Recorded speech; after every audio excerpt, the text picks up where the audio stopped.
Os cumprimento com a paz do Senhor. Livro de Atos dos Apóstolos, seu capítulo de número 9. Atos dos Apóstolos, seu capítulo de número 9. Imensa alegria em fazer parte dessa história, desses 93 anos.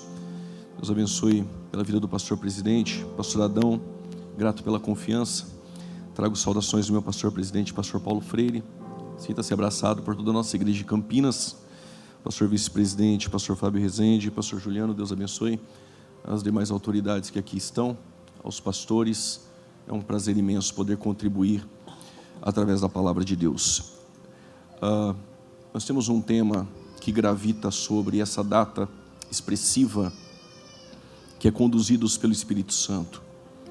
Eu quero falar sobre os 4 encontros de um homem que foi conduzido pelo Espírito Santo. Eu vou repetir: 4 encontros de um homem que foi conduzido pelo Espírito Santo de Deus. Lembre que a igreja atacada, a igreja que mesmo sofrendo os embates e lutas, ela nunca será destruída. Eu lembro quando Jesus ele fez algo que ele não costumava fazer em uma região chamada Cesareia de Filipe. Jesus ele fez uma pergunta: o que as pessoas dizem que eu sou? Não era um teste de publicidade. Alguém do colégio apostólico disse que estão dizendo que o Senhor é Jeremias. Quem sabe porque viram ele chorar? Outros estão dizendo que o Senhor é João Batista. Quem sabe porque viram ele pregar um sermão mais duro? Outros estavam dizendo que o Senhor era Elias. Quem sabe porque viram ele curar com poder? Mas Jesus estava num local onde ele vai mencionar a palavra igreja pela primeira vez na história. A igreja, que é um plano na eternidade, ela vai ser anunciada nessa região a primeira vez. E a pergunta de Jesus é: e vocês? O que vocês dizem que eu sou? Eu não sei aqui em Itajaí, mas em Campinas, aos domingos antes da pandemia, 9 horas da manhã, as testemunhas de Jeová, que tem como fundador Charles Taze Russell, eles batiam nas portas de nossas casas e diziam que Jesus não é Deus, que ele é uma criatura que foi criada em algum tempo da eternidade e nada mais. Se perguntar para os Mormons, que tem como fundador Joseph Smith, eles vão dizer que Jesus é um polígamo casado com Marta e Maria em João capítulo de número 2, as bodas de Caná, e o mesmo irmão de Satanás e filho de Adão. Se perguntar para os adventistas do 7º dia, que tem como fundador Guilherme Miller, eles vão dizer que o nome honorífico de Jesus é o Arcanjo Miguel.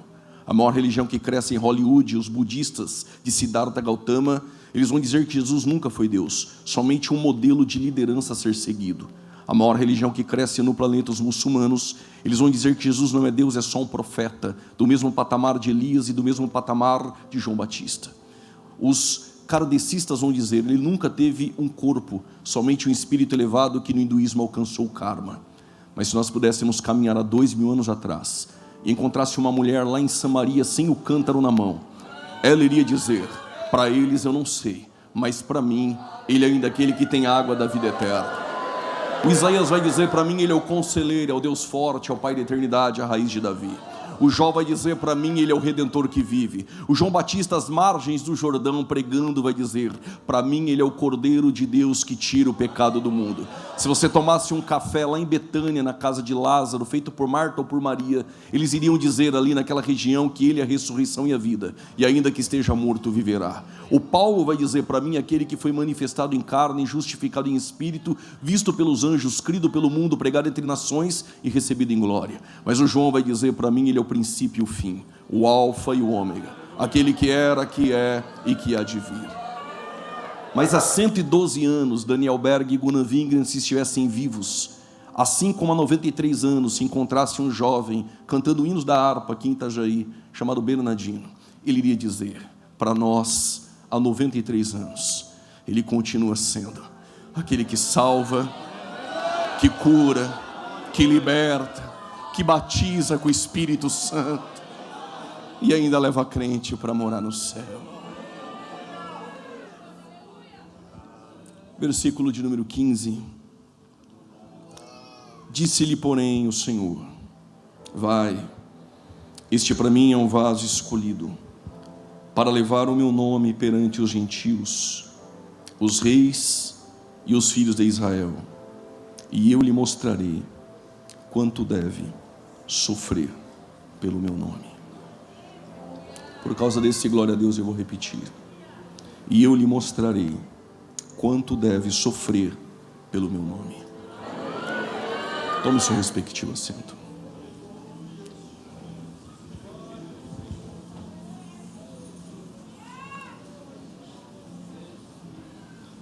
Eles estavam todos enclausulados dentro do cenáculo. O coração dos discípulos, desde a sexta-feira, ainda permeava sobre aqueles corações a perturbação e a solidão de não ter encontrado o Messias, o rei que viria para assentar no trono de Davi, que traria um reino eterno. Eles sabiam que Jesus havia sido colocado dentro de um sepulcro. Fora dos portões ou das portas do cenáculo havia Roma, a perseguição romana. Havia também os judeus que zombavam dos discípulos que andaram 3 anos, e como Pedro disse: deixei tudo para te seguir. Até que uma mulher desesperadamente entra naquele cenáculo, dizendo aos discípulos, e como registrou Marcos e a Pedro, dizendo que o sepulcro estava vazio. Para alguns ainda que duvidavam, aparece um homem, um inocente galileu, que entra dentro do cenáculo sem abrir portas, sem chave. Ele atravessa as portas dizendo: paz seja convosco. Após a ressurreição, ele ficara por um período de 40 dias com os discípulos. Os discípulos ainda tinham na mente cauterizado o reino. Eles ainda perguntavam a Jesus: quando o Senhor vai restaurar todas as coisas? Jesus outra vez disse que não vos compete saber nem o dia, nem as épocas e nem as estações dos anos. Mas antes de subir a súmpita aos céus, Jesus deixara uma promessa embasada em uma ordem: ficai em Jerusalém, até que do alto sejais revestidos de poder. Eu quero aplicar algo aqui que o Espírito Santo já move o meu coração. Ninguém pode receber do alto se não aprendeu a ficar. Eu vou repetir: ninguém pode receber do alto se não aprendeu a ficar aonde Ele te colocou. Ficai em Jerusalém, até que do alto sejais revestidos de poder. E depois vocês sairão e serão minhas testemunhas. Se ninguém pode receber se não aprendeu a ficar, então ninguém pode sair se do alto não recebeu. E vocês vão ser minhas testemunhas na Judéia, Samaria e nos confins da terra. Nós vamos ter um Pedro na Judéia, nós vamos ter um Filipe em Samaria, mas no plano de Deus, precisava de um homem para levar o evangelho aos confins da terra. Aqueles homens continuaram no mesmo cenáculo. Eles tinham tudo em comum: o mesmo sentimento, o mesmo coração, aguardando a mesma promessa, debaixo de uma mesma palavra. Até que um vento veemente e impetuoso, línguas repartidas como que de fogo, e aquele Pedro que outrora estava com medo, este mesmo Pedro revestido de poder se levanta em meio aos 120 e prega o seu primeiro sermão. Com ousadia, intrepidez e denodo, ele prega e quase 3.000 almas se converte. Mas Pedro não deixa de registrar: hoje se cumpre o que foi predito pelo profeta Joel, que nos últimos dias derramaria o meu espírito sobre toda a carne. Que espírito é esse? Aquele mesmo que pairou sobre a face das águas, quando estava em trevas, sem forma e vazia. O mesmo Espírito que foi tirado de Moisés e colocado sobre 70. O mesmo Espírito que esteve sobre Elias e depois esteve sobre Eliseu. O mesmo Espírito Santo que esteve sobre reis, sacerdotes e profetas. O mesmo Espírito Santo que colocou a glória encarnada no último do Santo dos Santos, que é o ventre de uma virgem. O mesmo Espírito Santo que Lucas vai registrar registrar, encheu Isabel, encheu um menino de 6 meses de idade, que saltou dentro do seu ventre, pelo poder do Espírito Santo de Deus. O mesmo Espírito que levou Jesus para ser tentado no deserto, o mesmo Espírito que antes ele pairou em forma de uma pomba, o mesmo Espírito Santo que esteve sobre Jesus, que foi soprado sobre os discípulos, este mesmo Espírito Santo foi derramado sobre toda a carne, todos aqueles que professam a Cristo, e revestidos de poder, Pedro vai deixar uma promessa, para que nenhum cessacionista tente apagar, há 93 anos, o fogo que Deus acendeu. Sabe por que Nadab e Abiú morreram? Porque eles foram colocar um fogo deles, um fogo estranho, mas não precisava, porque o fogo a ser usado no altar do incenso, é o fogo que Deus acendeu, lá no altar do holocausto. Não traga o seu fogo para a Assembleia de Deus, porque aqui não vai pegar. Este fogo que foi aceso em Atos 2, foi Deus que acendeu, e há 93 anos, conduzidos pelo Espírito Santo de Deus. E essa promessa não é só para nós, é para vós, para os vossos filhos, para os que estão de perto e aos que estão de longe, e a quantos Deus ainda chamar.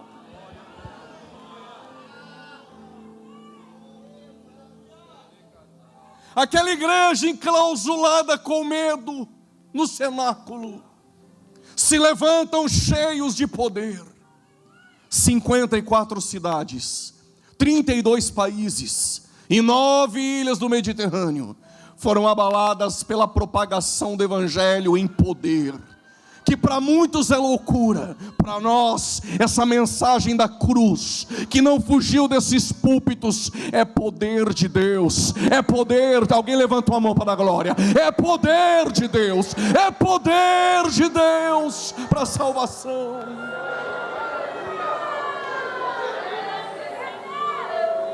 Pedro vai para a Judéia, a igreja necessitava ir para Samaria. Enquanto isso, no meio dos diáconos, porque os diáconos não nasceram no dia da festa, diáconos não nascem no dia do congresso, diáconos nascem na necessidade da igreja. Quando a igreja crescia, só tinha pregadores. Quem vai cuidar da mesa? Oraram, e Deus, o Espírito Santo, separou alguns homens para cuidar da mesa do serviço. A igreja cresce com pregadores, cresce com cantores. Mas o que seria da igreja em Itajaí, se uma mulher que mandou o áudio não carregasse pedra, cimento e tijolo? O que seria de nós se não fosse as Dorcas, que trabalharam no anonimato e não foram vistas? Não estou falando daqueles que aparecem no cartaz, não estou falando daqueles que aparecem todas as horas, estou falando daqueles que carregaram lenha, estou falando daqueles que carregaram pedras, e que fazem parte dessa história. E ainda que nós o esquecemos, ainda que nossos olhos não puderam contemplar, haverá um dia um tribunal de Cristo, em que essas irmãs e esses irmãos subirão nas plataformas das regiões celestiais e serão galardoados.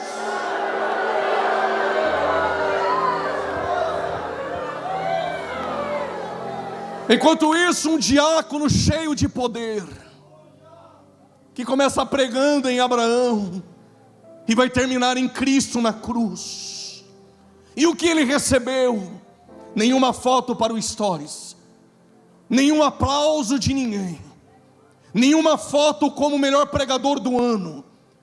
Ele recebeu pedradas, mas o mesmo que recebeu pedras, levantou diversas opiniões no decorrer de 2000 anos, em escolas bíblicas dominicais, nas nossas escolas acadêmicas e teológicas. Que Deus é esse que permite um homem cheio de poder pregar o evangelho e ainda receber pedradas e morrer. Deus não fez nada por ele? Claro que fez. Deu condições para ele fazer como Jesus fez. Perdoa-os, eles não sabem o que fazem. E a maior glória não é a glória humana, mas ver como ele viu os céus abertos, como ele viu os céus abertos, e Cristo, dono da igreja, ao lado do Pai e a glória, recebendo Estevão nos portões celestiais. Mas as vestes de Estevão falaria, assim como falou o sangue de Abel, falaria no coração de um homem que em Atos capítulo 9 versos 1, respirava ameaças de morte contra a igreja. A expressão grega respirar é como uma fera indomável, que nenhum homem poderia dominá-la. Mas eu conheço alguém. Eu ouvi um aleluia, mas eu conheço alguém. Eu acho que você conhece também. Que ele tem o famoso aguilhão para amansar qualquer boi selvagem, para domar qualquer fera selvagem. Em Atos capítulo 9 versos 1, ele respira ameaças de morte. No capítulo 9 versos 21, ele extermina crentes. Em Gálatas capítulo 1 versos 13, ele é perseguidor da igreja e assola a igreja. Mas em Filipenses capítulo 3 verso 6, ele continua perseguindo a igreja. Mas em Atos capítulo 22 versos de número 4, este mesmo, ele continua perseguindo cristãos. Mas em Atos 26 versículo de número 9, ele não só persegue os cristãos, mas ele persegue a Jesus Cristo, o dono da igreja. Enquanto isso, o Filipe, ele comanda um avivamento em Samaria. O projeto de Deus era esse: Judeia, Samaria e confins da terra. Filipe chega em Samaria e ele pregou a Cristo. Eu não sei porque algumas pessoas querem inventar tanto. Eu não sei porque algumas pessoas querem inovar tanto. Eu não sei porque eles querem decorar, caprichar a cruz. A cruz tem que ser pregada como ela é. Por isso Paulo disse: eu não me envergonho do evangelho, porque naquele tempo pregaram um maldito em uma cruz, que foi sepultado como um falso profeta, mas para nós os que cremos, ressuscitou ao terceiro dia, foi visto pelos discípulos 500 pessoas e mais Tiago. Nós não nos envergonhamos deste evangelho. Não queira decorar a cruz, não queira enfeitar a mensagem da cruz. Pregue a cruz como ela é. E o Filipe pregou a Cristo em Samaria. Basta. Depois de pregar a Cristo, paralíticos andaram, demônios foram expulsos, houve grande alegria em Samaria, conversão. E aqui vai para nós obreiros. De repente chegou para supervisionar quem? Pedro e João. Se fosse eu ia murmurar por dentro. Eu vim em Samaria, não tinha ninguém. Preguei, trabalhei, carreguei pedra, areia, cimento. Eu que deveria ser o pastor. Mas esse que vos prega precisa entender que um planta. Em 93 anos um plantou. Mas como no reino de Deus não tem carreira solo, um planta e o outro rega. E a gente agora então contrata um departamento de marketing. Agora vai não. Um planta, outro rega. Quem dá o crescimento continua sendo ele. Continua sendo ele. Continua sendo ele. Aí o Filipe volta para a sede em Jerusalém. Deus está falando com alguém aqui. Vou ficar na sede só dando dízimo, a minha oferta, já decorei as músicas do culto. Quando pede para cutucar o irmão, eu cutuco também. Se pedir para levantar a mão e dar glória, eu levanto e dou glória. Eu vou para minha casa, tudo bem. Assim você pensava até eu chegar aqui essa noite. O anjo do Senhor falou aos ouvidos de Filipe: saia de Jerusalém. Grifo meu agora: saia da comodidade de Jerusalém. Tu não entendeu? Você é mais claro. Descruza esses braços. Ainda tem muita coisa para você fazer. Saia dessa comodidade. O Espírito está te chamando, porque no deserto de Gaza tem alguém precisando de ti. Essa vai para os jovens. Tema de congresso: ninguém faz. Hashtag Gaza está deserta. Gaza não tem hotel. Gaza não dá para cobrar 3 mil, 4 mil para pregar. Gaza não tem holofotes. Gaza não traz status. Gaza não tem multidão. Gaza tem um eunuco. Mas Filipe desceu, e o eunuco lia o livro do profeta Isaías, capítulo 53, que nós conhecemos, em voz alta. Todo judeu lê em voz alta. Por isso, com 13 anos de idade, ele passa por uma celebração chamada de Bar Mitzvah. Bar, filho, Mitzvah, mandamento. Ele decora 613 preceitos. Como? Estou 30 anos na igreja, não decorei 4 versículos. Com 13 anos, ele decora 613 preceitos da lei. Pega a dica, eles leem em voz alta. O eunuco, talvez um prosélito, se converteu à fé judaica. Não sabemos o porquê ele não subiu com a rainha de Candace. Algum defeito? Não sei. Mas ele está lá no deserto, até que chegou Filipe. E o Espírito que conduz a igreja, eu ouvi um glória, eu vou repetir. E o Espírito Santo que desceu em Atos 2, que conduz a igreja, falou a Filipe: chega mais perto, porque o Espírito Santo ainda fala. Quando ele chegou perto: entende tu que lês, a voz do mundo está clamando e a igreja não está ouvindo. A voz do mundo lá fora ainda é essa: como poderei entender se não há quem me explique? Eu vou repetir: o mundo está gritando para nós: como poderei entender se vocês estão tão acomodados?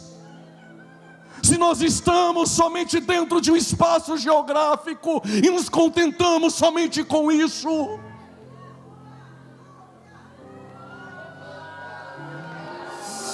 Alaia camando. Que o Espírito Santo que conduz a igreja nos conduza para fora. Que nos conduza para fora. Filipe subiu para o carro. Talvez Filipe nunca tinha subido num carro daquele. Guarde isso no seu coração até o arrebatamento. É porque quem faz em tempo de crise o que ninguém quer fazer, também vai vivenciar experiências que os outros não viveram. Eu vi uma mão direita levantada, eu vou repetir: quem faz em tempos difíceis o que ninguém quer fazer, também vai vivenciar experiências que os outros não viveram. O Filipe novamente ele prega Cristo, e o eunuco aceitou Jesus. O batismo é por imersão, mas talvez tinha uma poça no deserto. Quer ser batizado? Ele falou: eu quero. O que eu faço? Tu crê em Jesus? Creio. Então vou te levar lá para a igreja fazer 45 dias de discipulado. Coisa nenhuma. Desce aqui. Afogou ele na poça, no nome do Pai, do Filho e do Espírito Santo.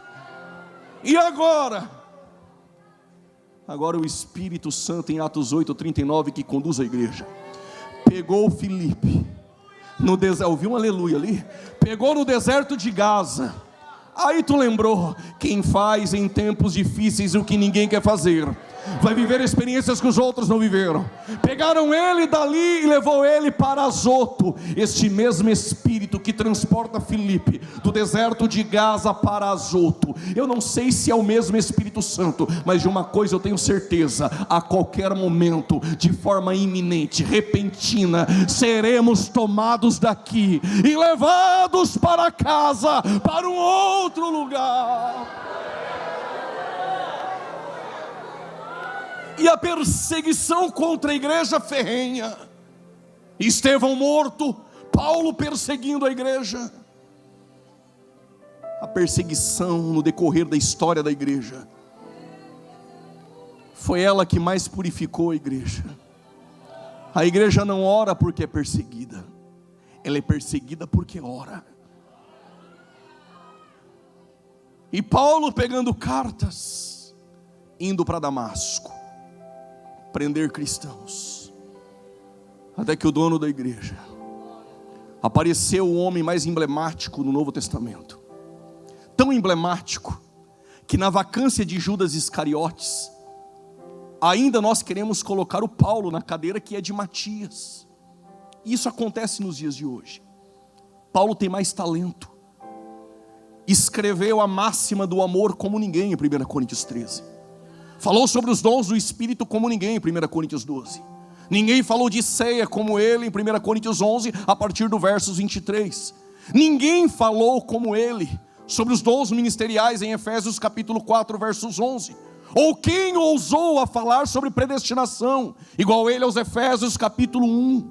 Quem escreveu um tratado soteriológico como ele aos Romanos? A carta de Romanos é tão viva que impactou o coração de Lutero e da Reforma. E no prefácio de Lutero aos Romanos, incendiou o coração de John Wesley. Quem falou sobre arrebatamento, dia do Senhor, como ele?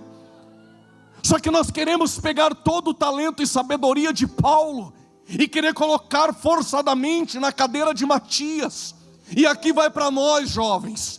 Você pode saber muito mais linguisticamente, conhecimentos acadêmicos, filosóficos, teológicos, mais do que muitos pastores que já estão em avançada idade. Não é o seu talento que vai te colocar na cadeira, o talento é seu, mas quem escolheu esses homens para sentar nesses bancos é o dono da igreja. É porque fazemos parte de uma geração que assistiu 20 vídeos no YouTube, já são teólogos, sabem mais que o pastor, critica o pastor. Essa sombra que você está debaixo dela, ele plantou semente quando tudo era sol e não tinha uma árvore. Quer sombra, plante árvores. Quer sombra, plante árvores.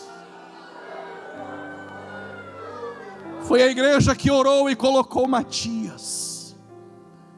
E Pedro diz: para ser apóstolo, tem que ter andado com Jesus 3 anos, desde o batismo até a ressurreição. Tem que ter visto ele ressurreto. Tem que ter feito um cursinho com Jesus teológico de 3 anos. Só que Paulo estudou mais de 10 anos, porque eu entreguei o que também recebi. Quando ninguém via, ele estava aprendendo. Ninguém está vendo, mas está crescendo. Eu ouvi um aleluia. Ninguém está vendo, mas está crescendo. Ninguém está vendo, mas está lá crescendo. Ninguém está vendo, mas uma hora dessas Barnabé vem te buscar. Ele não andou 3 anos em Jerusalém, Judéia, Galileia, mas ele foi no 3º céu. Ele não viu Cristo ressurreto, mas no caminho de Damasco, 240 quilômetros, eu não iria de a pé. De repente uma voz e um resplendor que o jogou no chão. Deus sabe nos colocar em nossos devidos lugares. Estou sentindo uma graça para dizer isso. O dono da igreja sabe nos colocar em nossos devidos lugares. O resplendor que um dia fez João cair como morto, fez Paulo cair ao chão. E Paulo ao chão, ele ouve uma voz: Saulo, Saulo. O pai de Paulo, um judeu, que conseguiu cidadania romana, da tribo de Benjamim, Paulo, Quem sabe o pai colocou o nome nele de Saul, para lembrar do monarca Saul. Deus o chama pelo nome. Eu vi um aleluia. Deus te chama pelo nome. Saulo, Saulo, por que tu me persegue?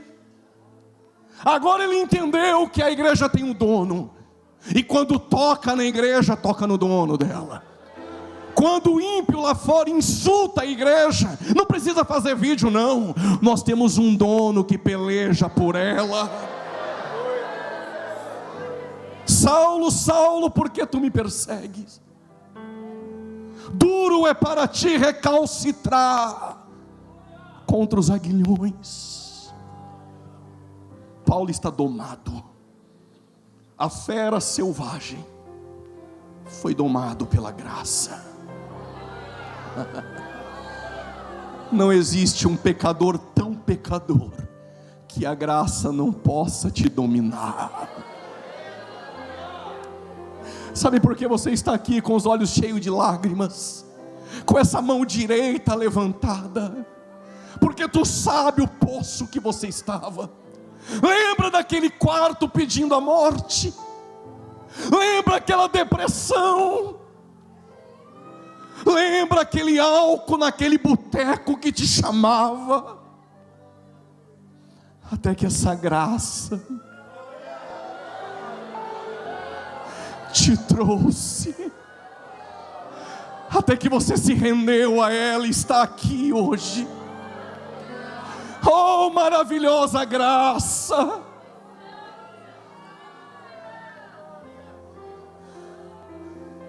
E esse espinho aí na tua carne, que não sai.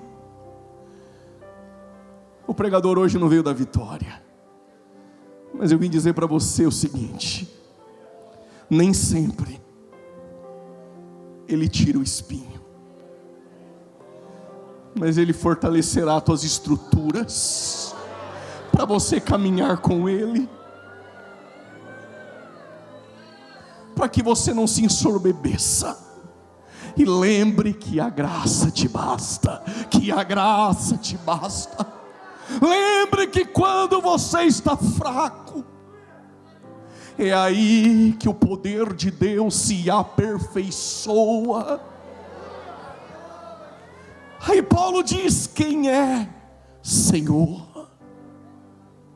Ele é Senhor, que não teve por usurpação ser igual a Deus, esvaziou-se de si mesmo, se fez semelhante aos homens. Eu não vou romantizar, no grego é doulos, se fez escravo, obediente até a morte de cruz, mas Deus o exaltou soberanamente, soberanamente, soberanamente, e lhe deu um nome que é acima de todos os nomes.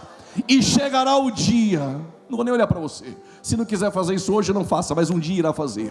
Chegará o dia em que todo joelho se dobrará e toda língua confessará: Ele é Senhor, Ele é Senhor, Ele é o Senhor. Quem é Senhor? Eu sou Jesus, aquele a quem tu persegue. Levanta, Paulo, e vá para um caminho. Que caminho é esse? Quem disse que quando Ele chama, Ele mostra o mapa? Abraão que o diga. Paulo, conduzido por aqueles que estavam ao seu lado, foi, e Jesus já está falando com alguém. O nome dele é Ananias. O primeiro encontro de um homem conduzido pelo Espírito Santo é o encontro em Damasco. Eu não sei qual foi o seu Damasco, mas o Senhor que te encontrou é o mesmo que me encontrou, é o mesmo que encontrou Paulo. Esse é o primeiro encontro de um homem conduzido pelo Espírito Santo. O segundo encontro vem agora. Ananias, eu preciso que você vá até a rua direita, e lá está Saulo. Enquanto ele está falando com Ananias, ele já está falando com Paulo.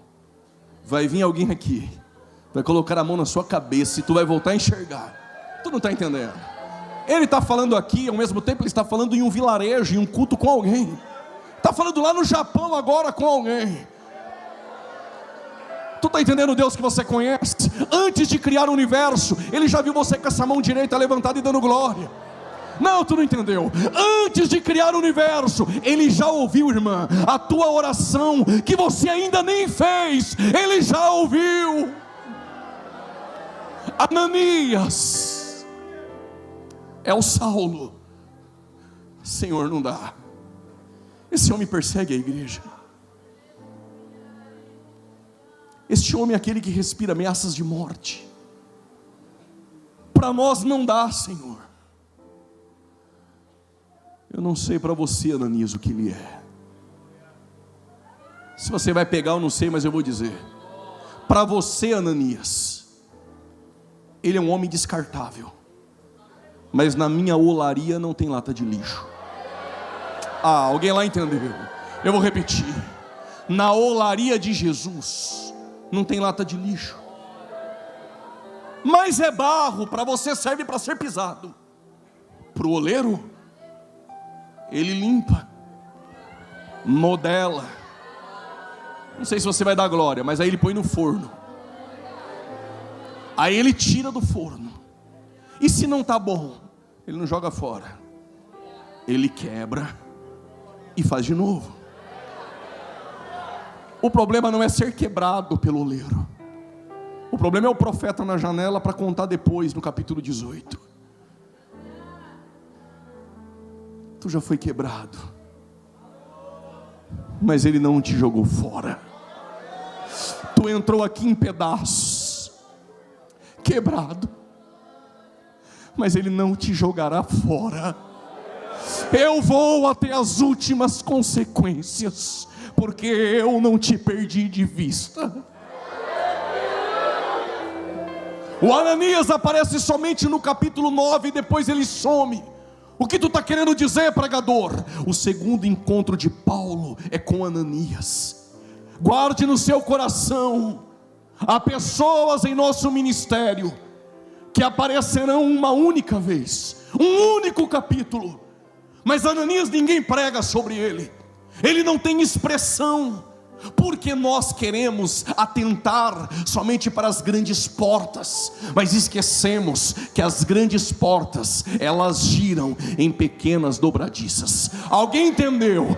Grandes portas dependem dos pequenos Ananias. 93 anos passaram homens grandes por aqui, passaram homens emblemáticos por aqui, mas passaram dobradiças, que através delas grandes portas se abrem. Não despreze as pequenas dobradiças.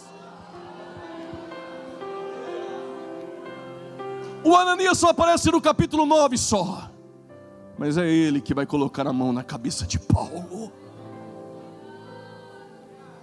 Paulo agora enxerga, e Paulo está todo feliz e já começa a pregar em Damasco. Só que quando ele começa a pregar em Damasco, começa a perseguição. Porque para você eu não sei quem ele era, Ananias.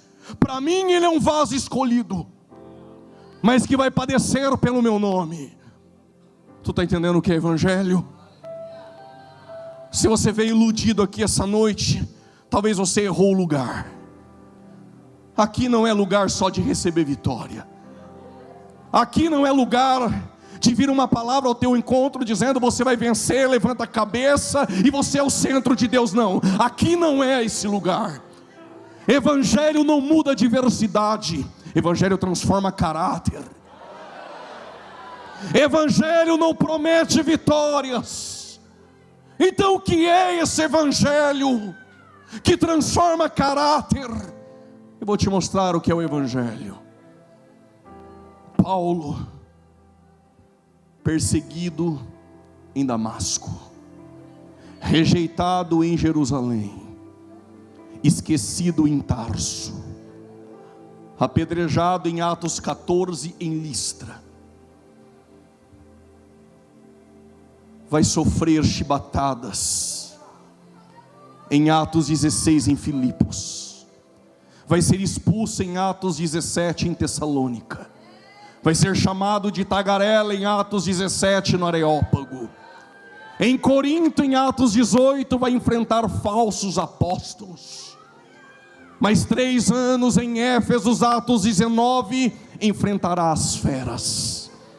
Mas lá no porto, em Mileto, com os anciãos, Paulo olha para ele se despedindo e diz: estou indo, mas o Espírito que conduz a igreja me revela que prisões e tribulações me esperam em Jerusalém. E quando ele chega em Jerusalém, Ágapo, um profeta, pega os seus cintos, amarra Paulo. A profecia simbólica dizendo: estou te amarrando porque você vai ser preso, não vá, Paulo. Dá para ser imitador dele? Então ele disse assim: não importa, não importa, o que vale é a carreira que me foi proposta. Mesmo que eu sofra prisões e até a morte, entrarei em Jerusalém e pregarei o evangelho da cruz.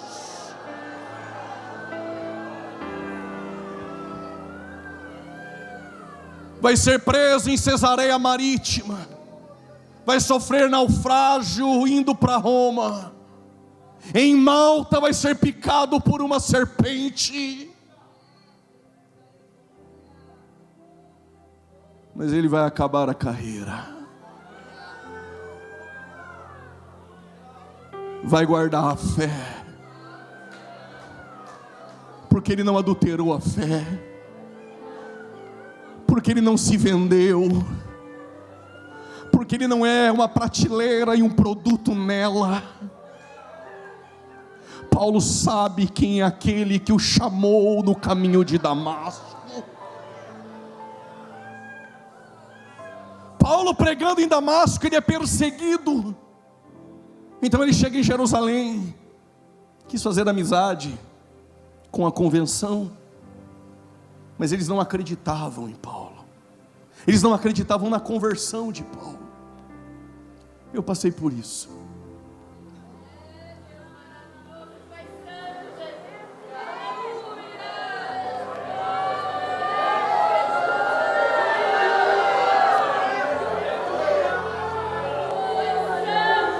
Demorou para eles acreditarem que a graça que encontrou Paulo em Damasco me tirou de uma facção criminosa, me pegou dentro de uma penitenciária e me levantou. Ah, maravilhosa graça.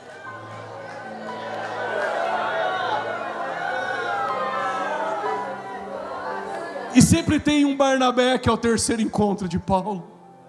Abraçou Paulo. Aqueles irmãos que dizem assim: eu vou levar você lá para o pastor presidente para ele te conhecer. Esse é o Barnabé. Como faz falta os Barnabés. Mas mesmo assim rejeitaram Paulo. Foi para a Arábia e foi para Tarso. Só que enquanto isso, a terceira maior cidade que existia naquele tempo, que era Alexandria, que perdia somente para Roma, mas a terceira cidade era Antioquia, rica, populosa. Lá tinha porto, mercadores, uma cidade gentílica, própria para chegar alguém e falar de Jesus. Em meio à perseguição, alguns homens de Chipre e de Cirene, Lucas não cita nomes, até porque a pena lucana não está preocupada com nomes, mas disse que alguns homens de Chipre, em meio à dispersão, chegaram em Antioquia e pregaram Jesus.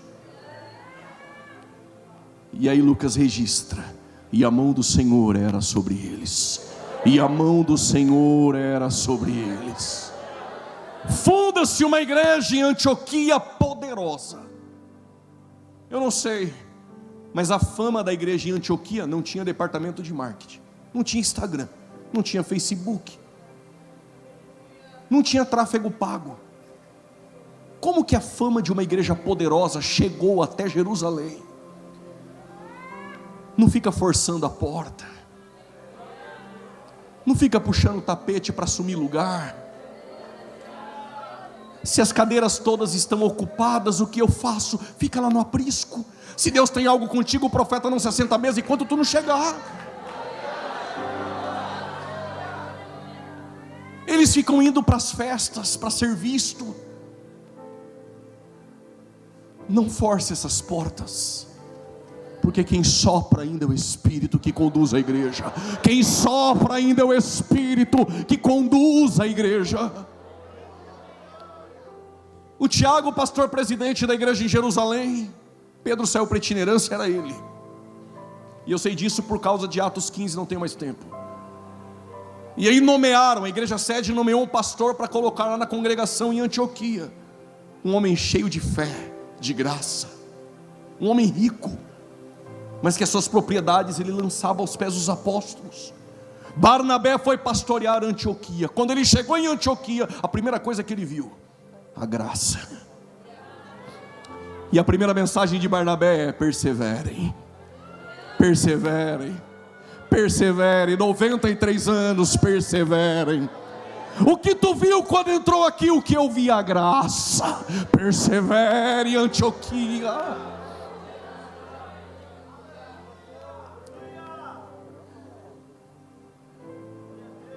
Mas o Barnabé não esqueceu do Saulo.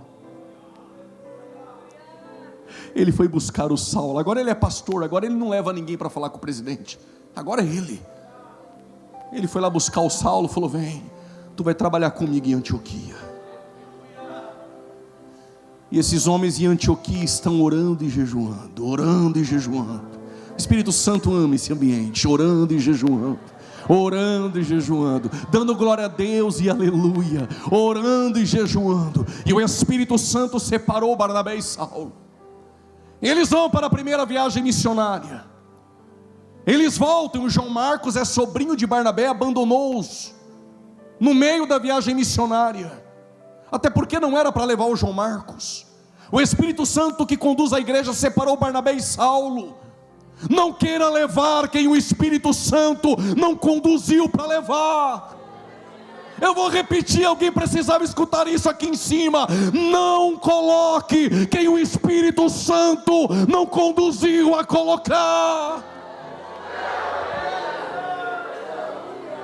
É meu sobrinho, eu gosto dele, mas ainda não é a hora.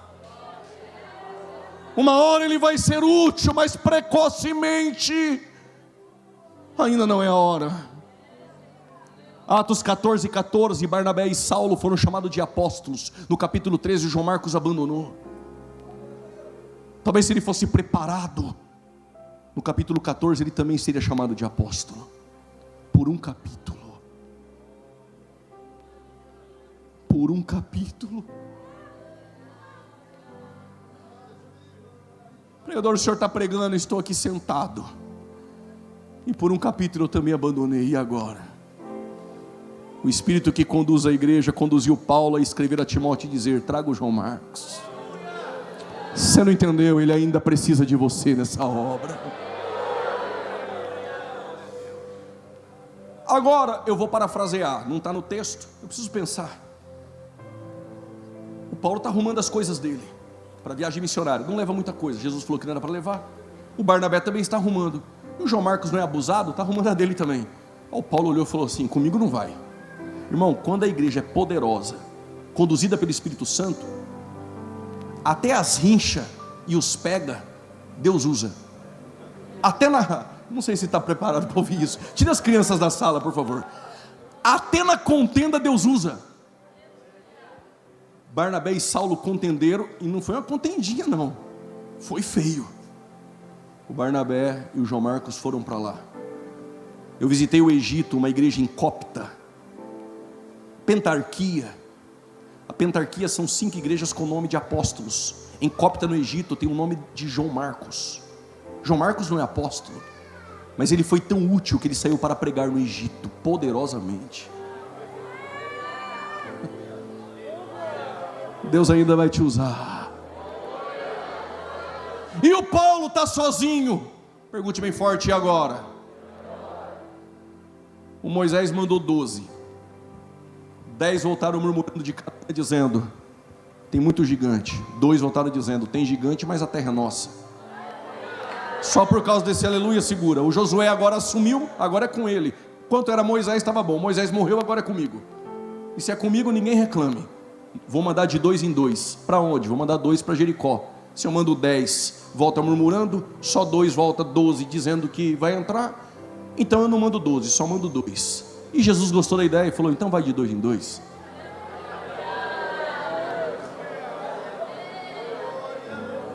E o Paulo está sozinho. Me chame aqui para pregar outra vez, que eu conto a história de Silas todinha. O Silas foi entregar cartas do resumo do que aconteceu na convenção em Atos 15, junto com Judas, o não Iscariotes. E o Silas não é bobo. Quando chegou em Antioquia, viu aquela igreja poderosa, os profetas descendo, diz o texto, e pareceu bem a Silas ficar ali. Atos 15, verso 34. E ele ficou ali. Agora o Paulo está sozinho, precisando de alguém. Lista de pregador tem um monte. Cantor então nem se fala, o que muda é preço. Ele falou: vou levar o entregador de carta. Aí o Silas foi com ele. Aonde? Inaugurar a igreja na Europa. Pode. Só que o coração de Paulo era ir para a Ásia. Olha como o Espírito Santo que conduz a igreja. Estou falando de Paulo, homem com dons, tinha o desejo de ir para a Ásia. Diz o texto: o Espírito Santo impediu. E ele então saiu por Mícia, retornando, descansou em Troade. No lugar da visão é o lugar da prisão. Em Troade ele tem uma visão de um varão dizendo: atravessa a Macedônia, ajuda-nos. Ele atravessa a Macedônia. Missionário não leva muita coisa. Se não der glória é porque está ruim, viu? Não sou movido a glória a Deus, mas o que eu vou dizer agora: missionário não leva nada. Quando ele entrou, o primeiro membro a se converter, uma empresária vendedora de púrpura lá de Tiatira, rica. Deus está levantando recursos. 3 primeiros membros de Filipos, uma empresária e uma menina que tinha um espírito de adivinhação. Se vivesse hoje, a agenda dela estava lotada. Era só Pix na conta dela e ela revelando CPF e RG. Mas Paulo descobriu que era um demônio e expulsou. Que Jesus expulse do Brasil, dos púlpitos, todo espírito de adivinhação do demônio. O terceiro membro, um carcereiro. Você sabe o contexto, ele apanha, sai de lá, vai para Tessalônica, passa por Anfípolis e por Apolônia.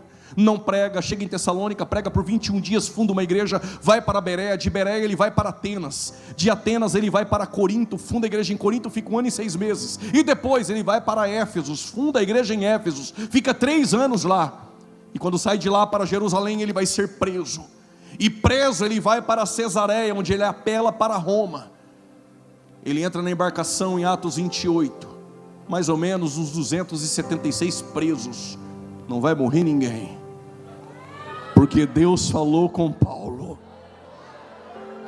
Meu irmão, a igreja pode passar por que passar, por causa de um Paulo. Vem o vento, o aquilão, mas não vai derrubar a igreja. Não, mas o barco foi para lá e para cá, era Deus conduzindo a história. Não põe a mão, até parece que a tempestade está levando e o vento perdeu a direção, coisa nenhuma. É o Espírito conduzindo a embarcação para Malta. Se o barco não quebra em Malta, nunca o Evangelho tinha chegado naquela ilha, rapaz. Deixa o Espírito Santo conduzir. 17 de julho de 64, o imperador Nero, ele queria uma Roma melhor e incendiou Roma. Havia 14 bairros, 6 noites, Roma incendiada. Somente alguns bairros, há quem diga 4, entre judeus e cristãos, não foram incendiados. Roma estava forçando tirar Nero do posto. Nero precisava dar uma resposta. Então Nero culpou o homem emblemático do cristianismo, Saulo de Tarso. Ele é preso. E quando Paulo é preso em uma masmorra mamertina, como ele tinha cidadania romana, ele tinha direito de ter uma defesa no tribunal romano.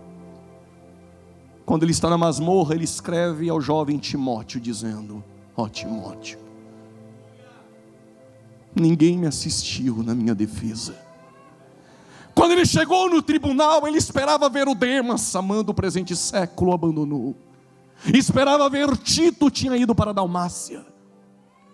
E Paulo diz, na segunda carta, capítulo 1, versos 15: e todos da Ásia me abandonaram. Ele esperava alguém na sua defesa, alguém lá nos bancos de Roma dizer: eu conheço esse homem. Levado como malfeitor, ele disse isso a Timóteo. Aí Paulo escreve e diz: não tinha ninguém, ninguém me assistiu na minha defesa. E Paulo está preocupado? Não. Ele disse: mas o Senhor me assistiu, mas o Senhor esteve comigo até aqui. Desde o caminho de Damasco até aqui, Ele não me abandonou. Os homens abandonam, os homens rejeitam, mas Ele não. Ele está conosco há 93 anos.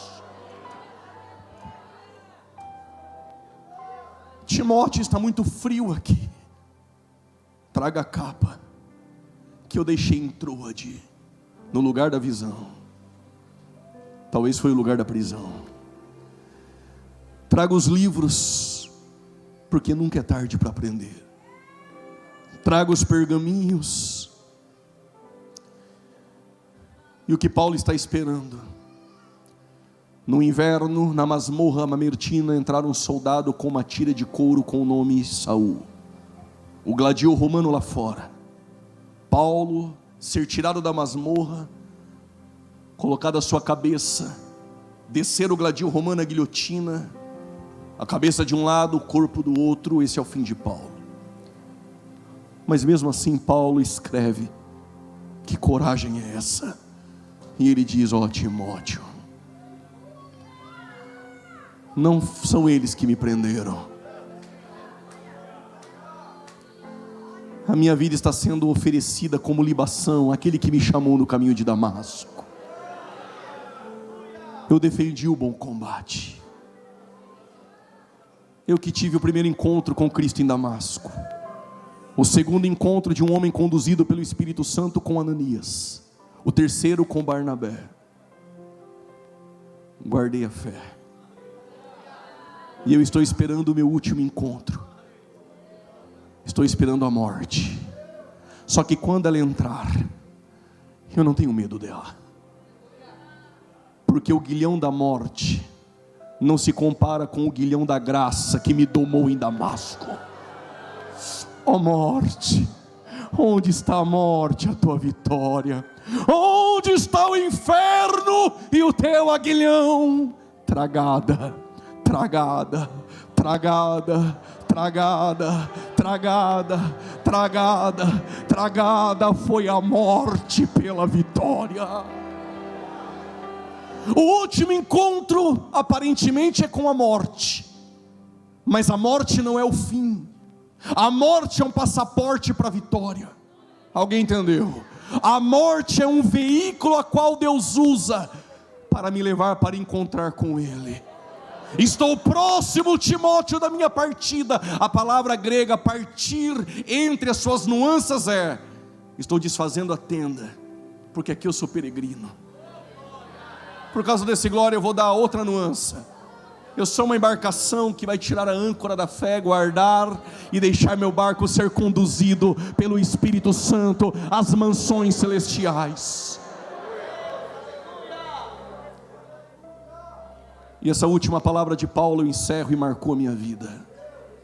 Paulo vai perder a cabeça e ele diz: Timóteo, capítulo 4, versos 8: desde agora a coroa da justiça, vão arrancar a minha cabeça, mas eu tenho uma coroa de justiça.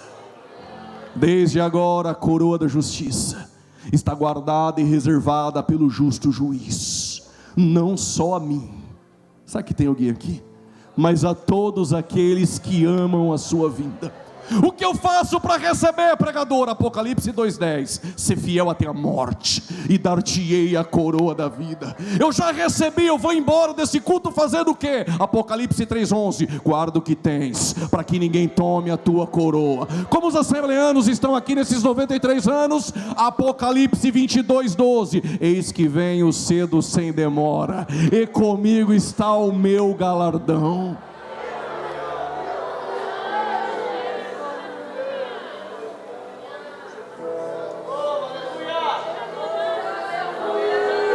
O Espírito Santo que conduziu 93 anos, está me conduzindo a terminar dizendo: sede meus imitadores, diz Paulo.